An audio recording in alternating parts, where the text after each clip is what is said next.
Örgü mü dediniz kanalımdan dünyadaki tüm dostlara selamlar, sevgiler, saygılar. Kanalıma hepiniz hoş geldiniz arkadaşlarım.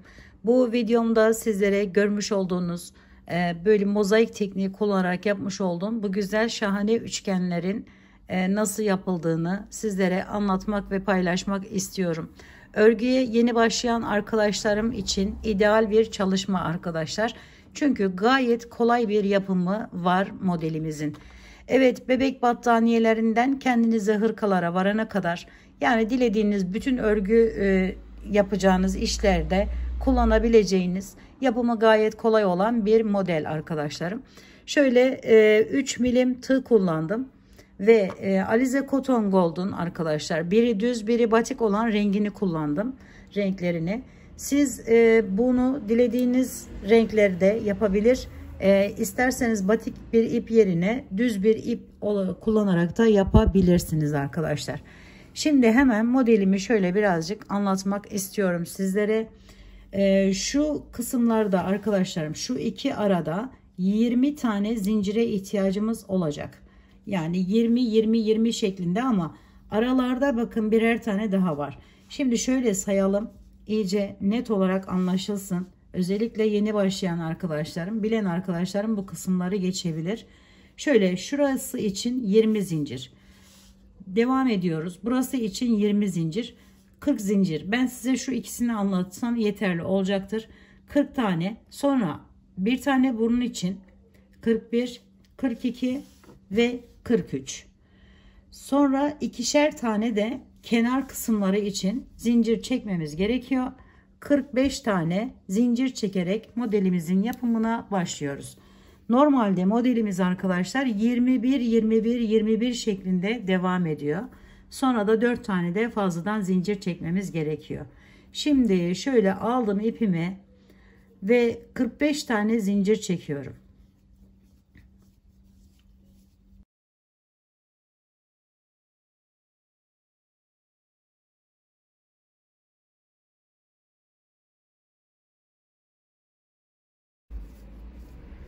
Evet, 45 tane zinciri çektikten sonra hemen dönüyorum arkadaşlar. Bakın şu şekilde çevirebilirsiniz, şu şekilde de yapabilirsiniz, hangisi kolayınıza giderse. Böyle her birisinin içerisinden bir tane ilmek çıkarıyorum ve sık iğne yaparak diğer tarafa geçiyorum.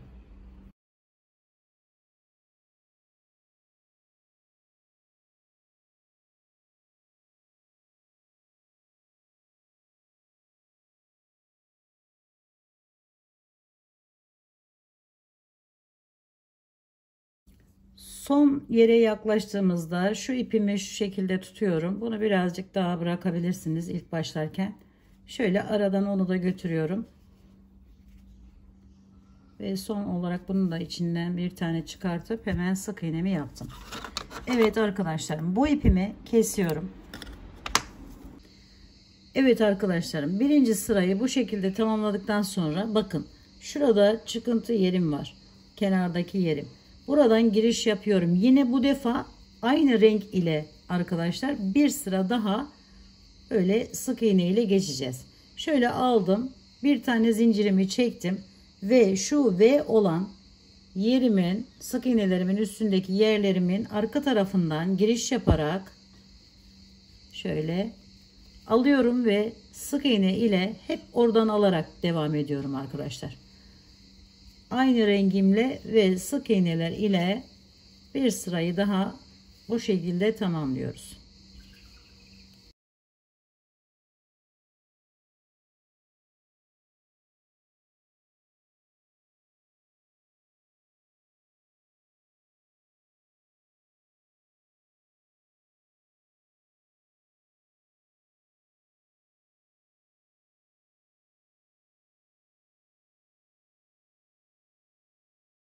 Son yerlere yaklaştığımızda şu ipimizi şu şekilde arkaya alıyoruz.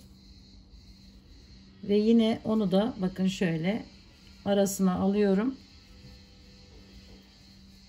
Ve yine sık iğneler ile bu sırayı tamamlıyorum.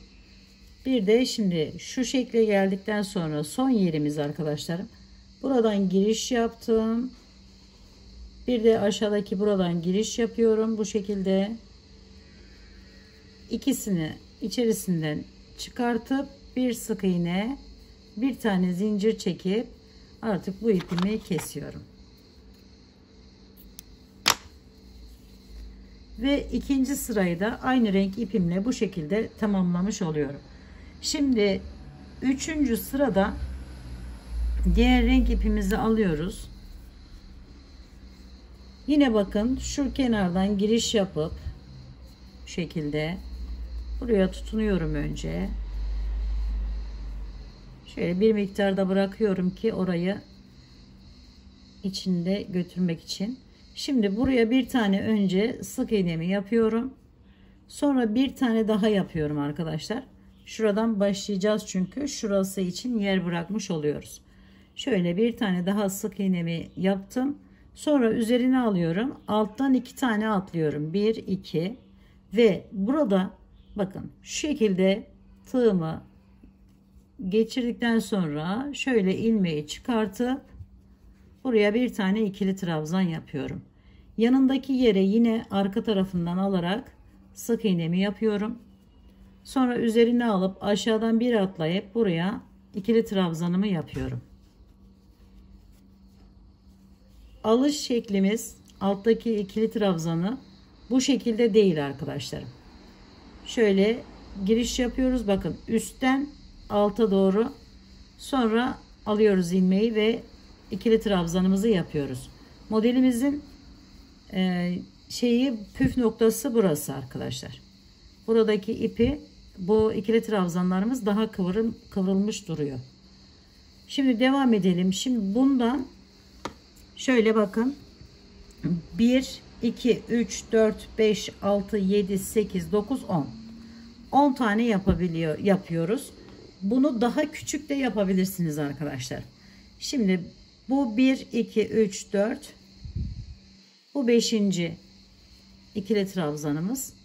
Aralarda birer tane 10 tane ikili trabzanlar yapıyoruz arkadaşlar. Şöyle alttan bir tane atlayıp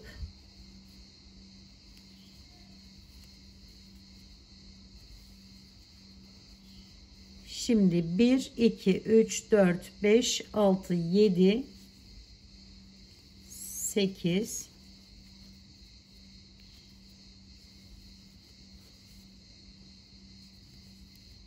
9 ve 10. Evet, 10 tane bakın bu şekilde ikili trabzanlarımı yaptım. Şimdi araya bir tane sık iğnemi yapıyorum yine ve devam ediyorum arkadaşlar. Yine 10 tane, yani aslında bu sırada bir ikili trabzan, bir sık iğne şeklinde bitiriyoruz. Diğer rengimiz ile aradan modeli koyma işlemine geçiyoruz arkadaşlar. Sırayı bu şekilde yapalım.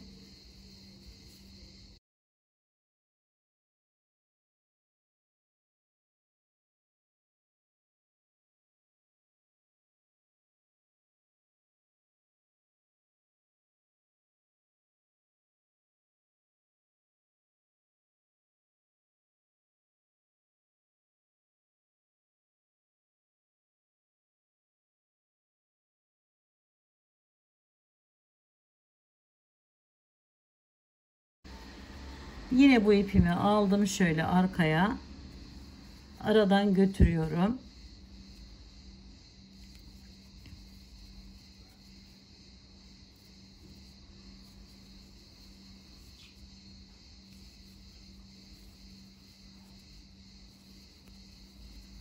Son yere geldim. Yine bir tanesini atlayıp buraya ikili trabzanımı yaptım. Giriş yapıyorum bu şekilde ve bir zincir ile bitiriyorum arkadaşlar.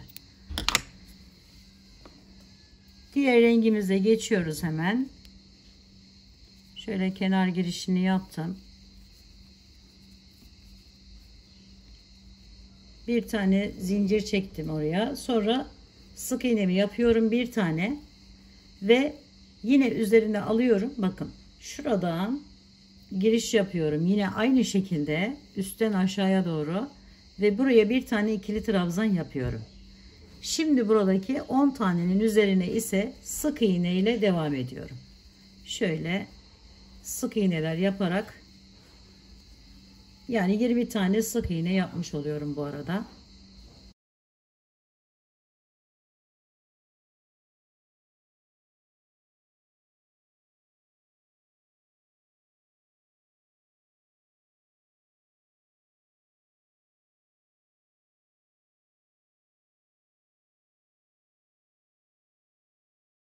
Hemen bir sayalım. 1, 2, 3, 4, 5, 6, 7. yaptık. 8, 9 ve 10. Şimdi bir daha sayalım arkadaşlarım. 1, 2, 3, 4, 5, 6, 7, 8, 9, 10. 10 tane buraya bunların üzerine yaptıktan sonra sık iğneyi yine üzerine alıyorum. İkisinin arasına böyle giriş yaparak buraya bir tane ikili trabzan yapıyorum. Yine devam ediyorum. Aynı buradaki gibi 10 tanenin üzerine, yani 20 tane sık iğne yapıyorum.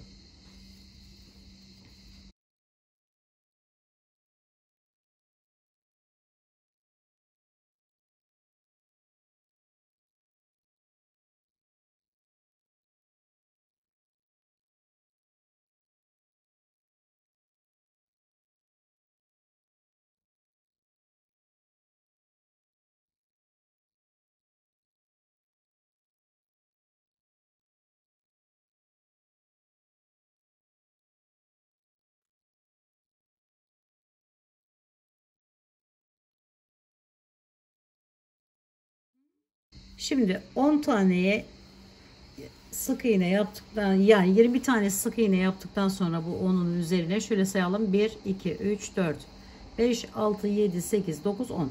Evet, 10 tane yaptık. Sonra üzerine alıyorum, yine buraya kenar kısmına bir tane ikili trabzan yapıyorum ve bunların üzerine sık iğne ile geçtim. Şöyle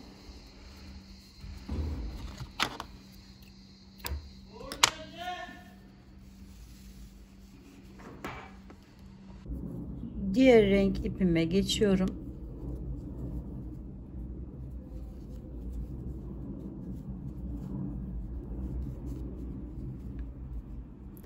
Şimdi bir tane buraya önce kenardaki normal sık iğnemi yapıyorum. Sonra bu ikili trabzanımın üzerine sık iğne yapıyorum.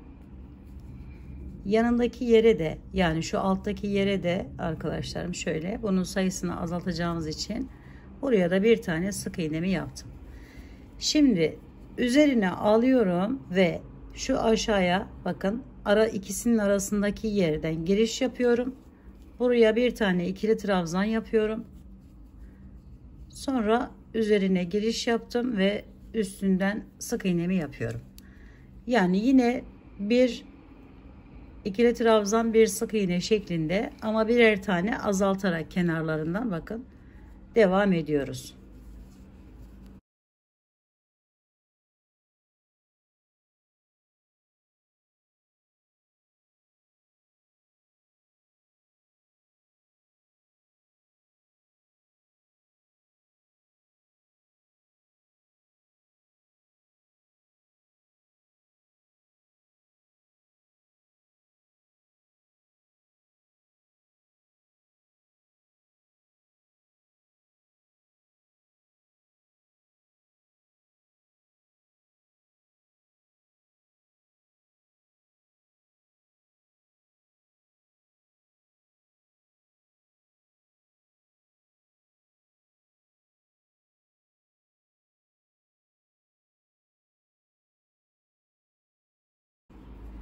Evet, bakın buradan son yerine geldik. Tıpkı burada yaptığımız gibi burada da bir tanesini azaltacağız. Şöyle 3 tane, 1, 2 ve 3. 3 tane buraya sık iğne yapıyoruz. Daha sonra yine devam ediyoruz. Aynı şekilde Diğer tarafta yaptığımız gibi arkadaşlar.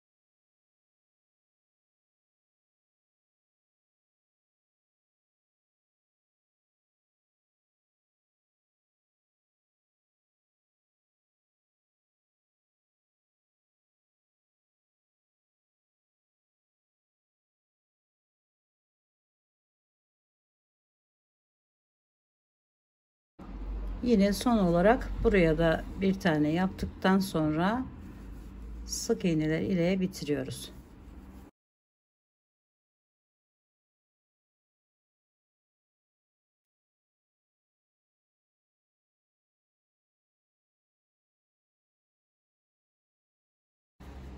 Bu kenardaki yerim olduğu için hiç ona bir şey yapmadan hemen alttaki bakın ikili trabzanımın üzerine geldim. Oraya sık iğnemi yaptım. Sonra üzerine alıyorum ve şu atladığımız yere giriş yapıyorum. Bu rengim ile bir tane sık iğne, ikili trabzan yaptım onun üzerine.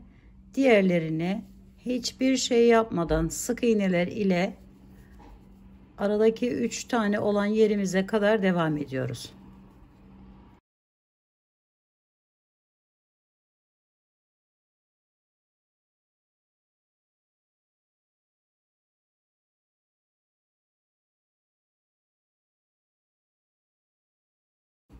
Evet, bakın o 3 tane arada sık iğne yaptığımız yere geldim. Üzerine alıyorum. Hemen oradan giriş yapıyorum. Ve bir tane ikili trabzan, bir tane sık iğne, sonra bir tane daha ikili trabzan yapıyorum. Sık iğneler ile devam ediyorum.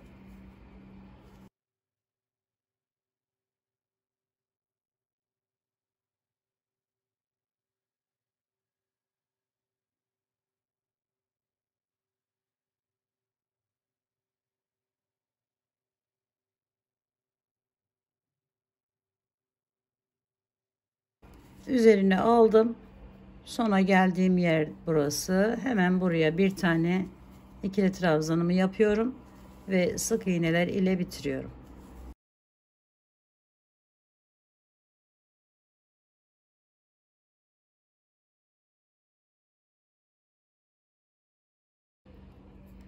Yine buradan giriş yapıp diğer rengime geçiyorum. Şöyle bağladım. Burayı sık iğneler ile geçiyorum arkadaşlarım.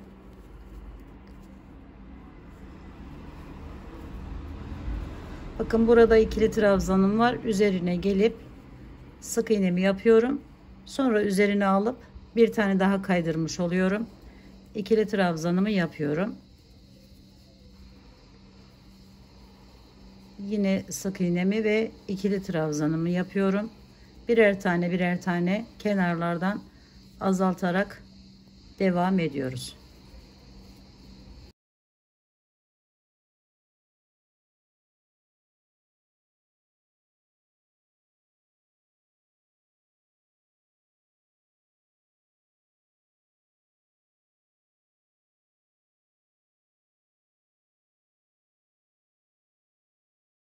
Şimdi buraya ikili trabzanımdan sonra buradan hemen başlıyorum. Aradaki sık iğnelerimi yapmaya 1 2 3 4 ve 5 tane buraya sık iğnemi yaptım.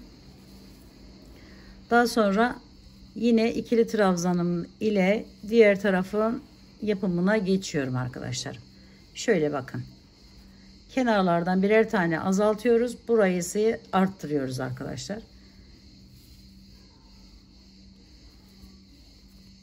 Şimdi sık iğnemizi yapalım. Yine ikili trabzanımızı yapalım ve devam edelim bu şekilde.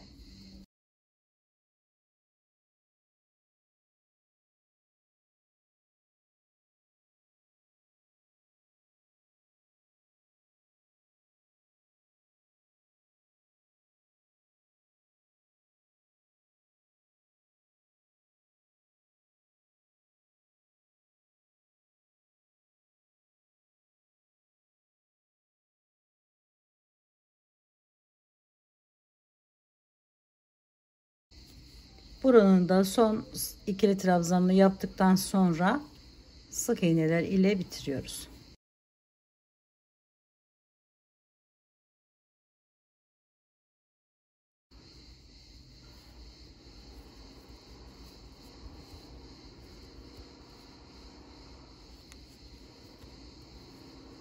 Diğer rengime geçtim. Kenardan olanını yaptıktan sonra hemen bakın yanındaki yerden giriş yapıyorum. Ve buraya bir tane ikili trabzan yapıyorum.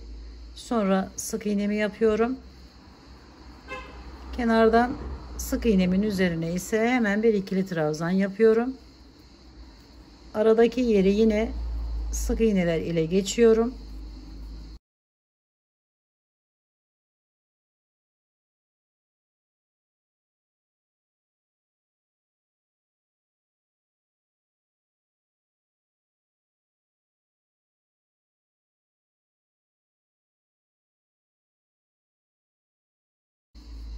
Ve şimdi son ikili trabzanımın üzerine sık iğnemi yaptım. Üzerine alıyorum, aşağıya iniyorum ve buraya bir tane ikili trabzan, bir tane sık iğne, sonra tekrar bir ikili trabzan daha, sonra sık iğne, sonra bir ikili trabzan daha ve sık iğneler ile diğer tarafa kadar devam ediyoruz. Aynı burada yaptığımız işlemi bu tarafa da uyguluyoruz arkadaşlar. Buradan sık iğnelerimizi yapalım şimdi.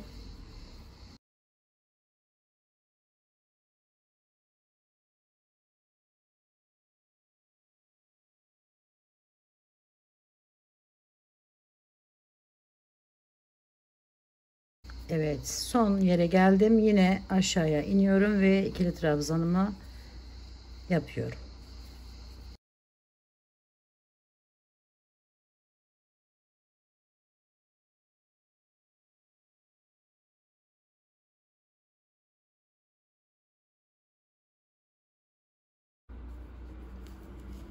Diğer rengim ile de girişi yaptım ve bağlıyorum buraya.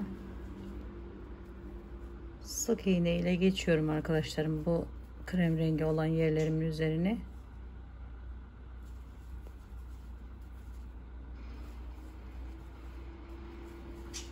Şimdi bunun üzerine yine birer birer azalttığımız için yine sık iğnemizi yapıyoruz. Üzerine alıp sonra ikili trabzanımı yapıyorum. Ve sık iğnemi yapıyorum. İkili trabzanımı yapıyorum. Sonunda bir tane kalana kadar devam ediyoruz.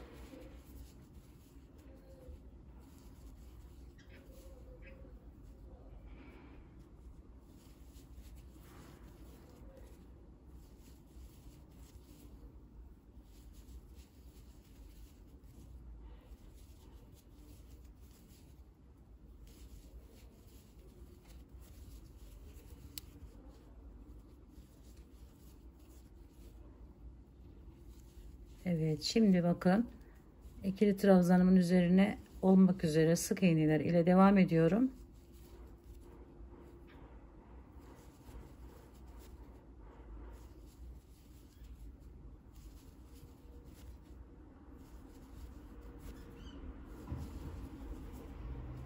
Evet, son olanı da yaptım. Şimdi yine ikili trabzan yaparak diğer taraftaki gibi devam ediyoruz.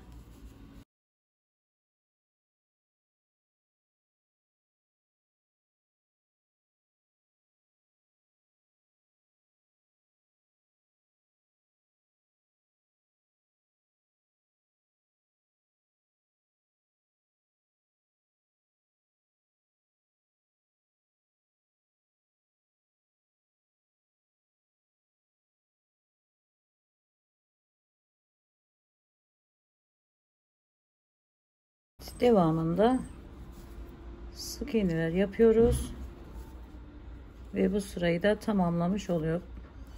Diğer rengimize geçiyoruz arkadaşlar.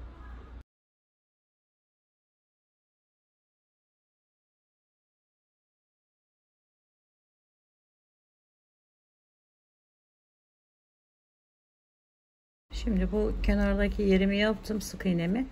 Hemen bu ikili trabzanımın üzerine yine sık iğnemi yapıyorum. Sonra ikisinin arasından giriş yapıp ikili trabzanımı yapıyorum. Sık iğnemi yapıyorum. Sonra kenardaki yere ikili trabzanımı yapıyorum. Ve sık iğneler ile devam ediyorum.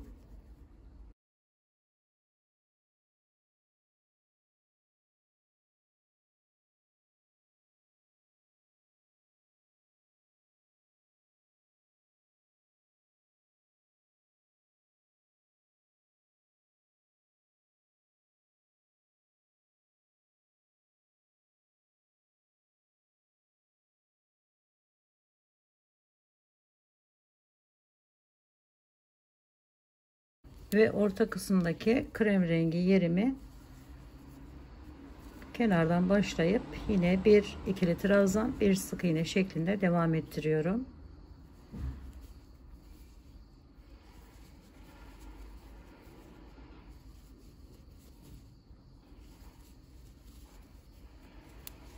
Buranın üzerine burada yaptığımız gibi sık iğneler ile devam edip diğer kenardaki yerimizi yapıyoruz ve diğer rengimize geçiyoruz.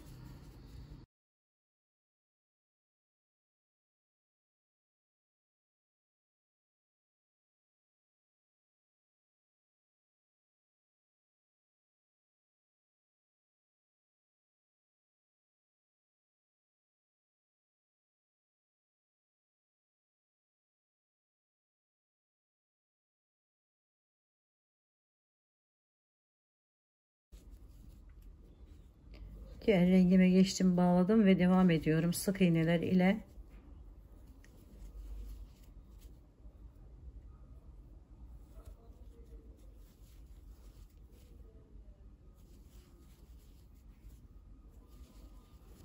Evet, ikili trabzanın üzerine yaptıktan sonra üzerine alıyorum ve buradan giriş yaparak bir tane daha kaydırmış oluyorum.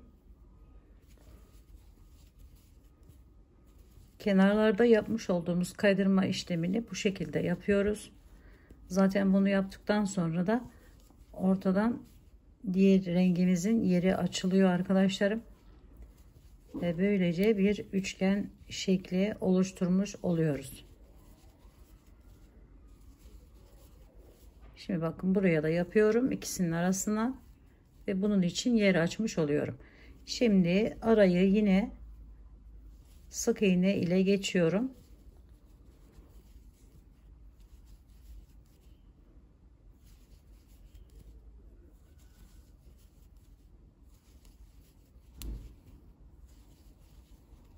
Buraya geldiğimizde yine aynı şekilde diğer tarafta yaptığımız işlemi yapıyoruz ve bitiriyoruz bu rengimizi de.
Evet arkadaşlarım, bu şekilde geldi. Yavaş yavaş bu renkli yaptığımız yer küçülüyor diğer beyaz yerimiz büyüyor. Büyümesi ve küçülmesi bu şekilde yapılıyor arkadaşlar. Şimdi buna geçtik. Bunu bir tane daha arttıracağız. Şöyle ilk kenardaki sık iğnemizi yapalım ve ikili trabzan ile başlayalım.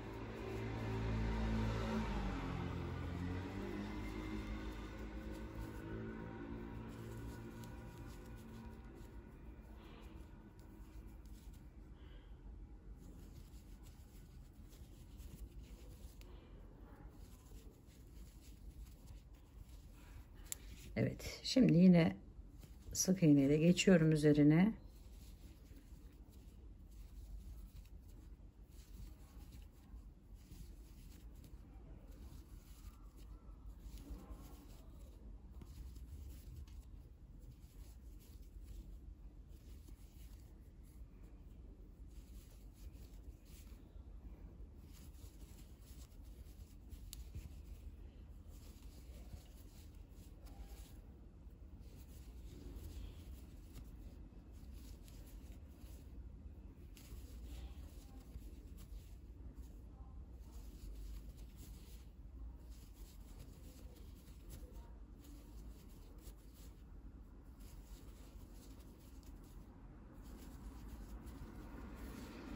Evet arkadaşlar, sık iğneler ile devam edelim ve bu azaltmaları yaparak ortadaki yeri büyüterek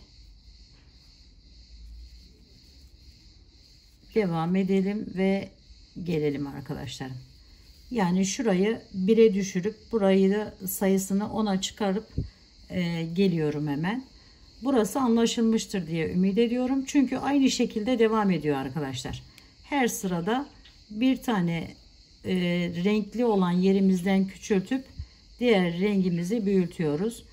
Bu şekilde büyütme işlemini ve küçültme işlemini yapıyoruz arkadaşlar.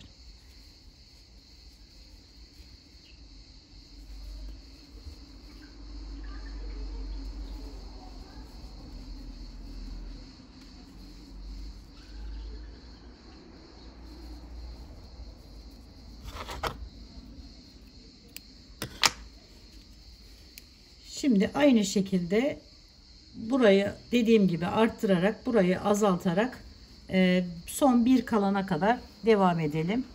Şimdi bu sırada bakın tamamladık. Birer azaltarak en son şöyle bir yerimiz kaldı.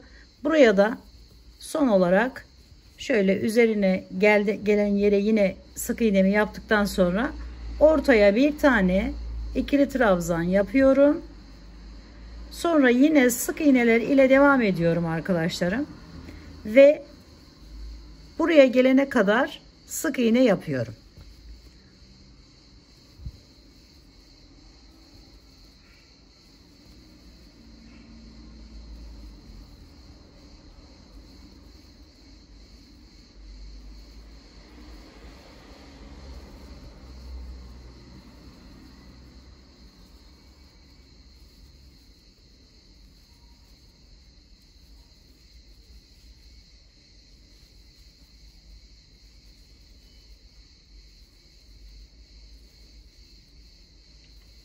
Evet, geldim son yere.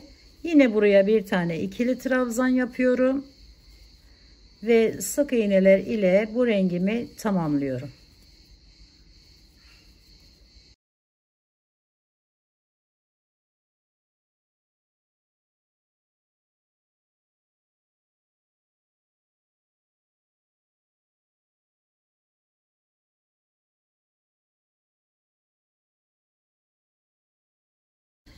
Diğer rengime geçiyorum arkadaşlar. Yine aynı şekilde bununla da diğer sıralarda ne yaptıysak boşluk kalan yerlere bakın şöyle bir aradan bir sık iğne, bir aradan alarak ikili trabzan yapıyoruz. Buraya kadar devam ediyoruz.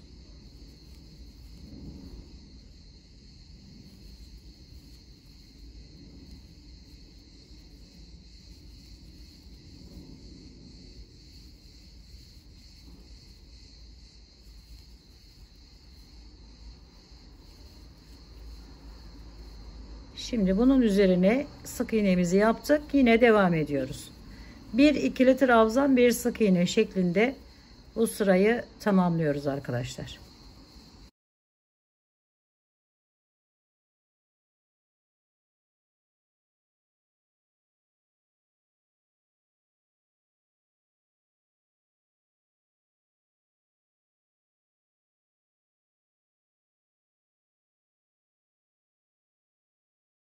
Bakın bu şekilde bu sırayı tamamlayalım.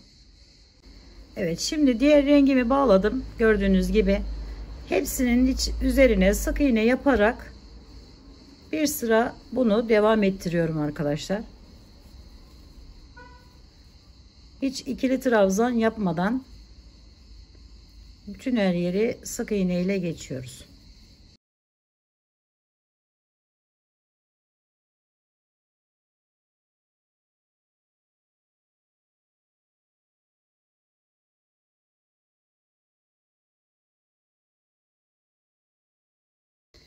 Evet, sık iğne ile diğer rengimi tamamladıktan sonra şöyle bakın, diğer ipimi bağlıyorum.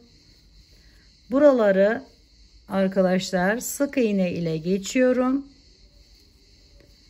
Bu ortada bakın, şunun üzerine gelene kadar sık iğne yapıyorum.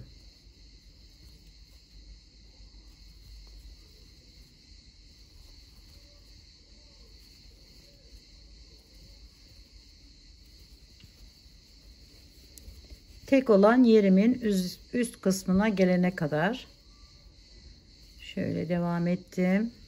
Evet, buraya geldiğimizde bakın şöyle geldim, buraya hemen aşağıya inip bu ortadakinin üzerine bir tane böyle sık ikili trabzan yapıyorum. Sonra devam ediyorum sık iğneler ile. Diğerinin üzerine gelen yere de aynı şekilde bir tane ikili trabzan yapıyoruz arkadaşlar. Yani şuranın üzerine de ikili trabzan yapıp diğerlerini sık iğne ile bitiriyoruz.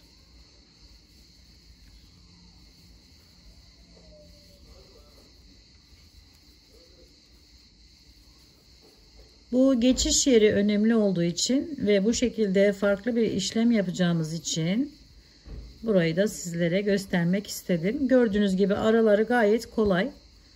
Şöyle geldim. Bakın buraya geldim. Hemen üzerine aldım. Renk değişikliği yapacağım için şöyle ikili trabzanımı yaptım ve sık iğneler ile bitiriyorum arkadaşlar.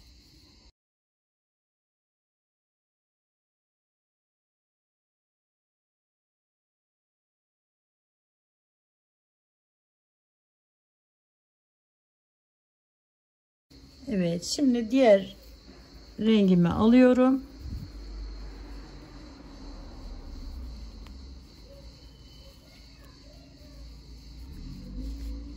Giriş yaptım. Kenardaki yerimi normal olarak sık iğnemi yaptım. Bakın bu defa alttaki şu ikili trabzanımın üzerine gelen yere de hemen sık iğnemi yapıyorum. Sonra üzerine alıyorum. Bu ikisinin arasından giriş yapıyorum. Ve buraya biraz gevşek, yani böyle çok sıkmasın diye şöyle bir ikili trabzanla başlıyorum. Sonra bir tane sık iğne yapıyorum. Bir tane ikili trabzan yapıyorum. Yine o alttaki yerin üzerinden giriş yaparak arkadaşlar, şu şekilde. Sonra sık iğnemi yaptım. Tekrar ikili trabzanımı yapıyorum. Sık iğnemi yapıyorum. Araya bakın. İkisinin arasına gelen yere ikili trabzanımı yapıyorum. Burada 3 tane sık iğne yapıyorum. Bu ortada bir tane bıraktığımız, şunun kenarlarına birer tane olmak üzere toplamda 3 tane bu şekilde sık iğnemi yapıyorum. Sonra devam ediyorum. Yine üzerine aldım. Yine aşağıya iniyorum bakın. Oradan alıyorum ve ikili trabzanımı yapıp sık iğnemi yapıp her bir arasından giriş yaparak devam ediyorum.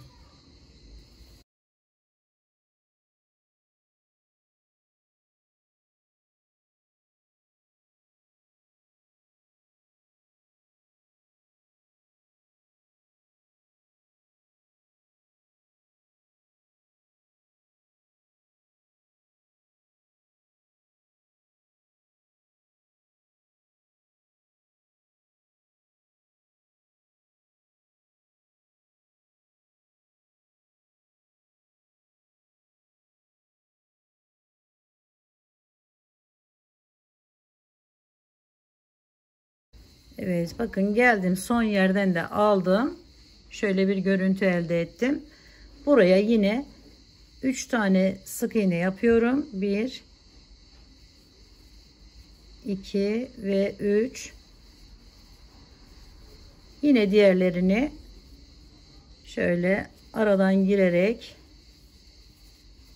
alıp ikili trabzanımı, sık iğnemi yaparak devam ediyorum.